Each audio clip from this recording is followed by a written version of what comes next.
ദാനിന്റെ journal facility എന്നാൽ എന്ത്? Journal simply എന്താണ്? അക്കൗണ്ട് റിലേറ്റഡ് ആയിട്ടാണ്.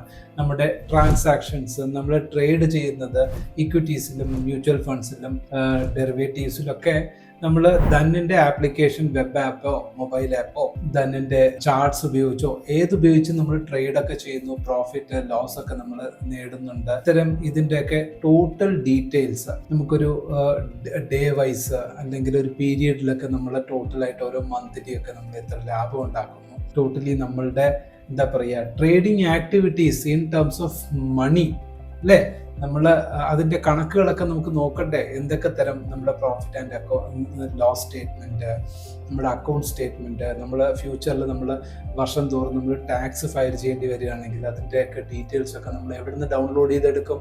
സോ അതിനൊരു ഫെസിലിറ്റി ആയിട്ട് തന്നെ ഒരു ധനിൽ നമുക്ക് ഒരു സെഗ്മെന്റ് ഒതുക്കി വെച്ചിട്ടുണ്ട്. അതിന്റെ പേരാണ് ജേർണൽസ് എന്ന് പറയുക.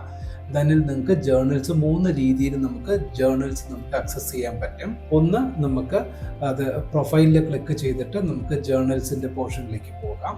അത് എങ്ങനെയൊക്കെയാണെന്നുള്ള ഡീറ്റെയിൽസ് ഞാൻ പറയാം. അതിൽ എന്തൊക്കെ ഫീച്ചേഴ്സ് ഉണ്ട്, എന്തൊക്കെ കാര്യങ്ങൾ അതിൽ ലിസ്റ്റ് ഔട്ട് ചെയ്തിട്ടുണ്ട്, അത് എന്തൊക്കെ നമുക്ക് വ്യൂ ചെയ്യാമെന്നുള്ളത് നിങ്ങൾ അറിഞ്ഞിരിക്കണം. ധൻ പ്ലാറ്റ്ഫോം യൂസ് ചെയ്യുന്ന എല്ലാവരും ജേർണൽസിനെ പറ്റി അറിഞ്ഞിരിക്കുന്നത് നല്ലതാണ്. ഒരു പ്രാവശ്യം നിങ്ങളിത് കണ്ട് മനസ്സിലാക്കി കഴിഞ്ഞാൽ പിന്നെ നിങ്ങൾക്ക് റെഗുലറായിട്ട് യൂസ് ചെയ്യാം. This is purely related to your platform usability. നമ്മൾ പ്ലാറ്റ്ഫോം യൂസ് ചെയ്യുമ്പോൾ നമുക്ക് ആ പ്ലാറ്റ്ഫോമിൽ എന്തൊക്കെ ഉണ്ടെന്നുള്ളത് നമ്മൾ അറിഞ്ഞിരിക്കേണ്ടത് നമ്മുടെ ഉത്തരവാദിത്വമാണ്. സോ അതിന് വേണ്ടിയിട്ടുള്ള ഒരു വീഡിയോ ആണ്. Investments in the securities market are subject to market risk. Read all the related documents carefully before investing.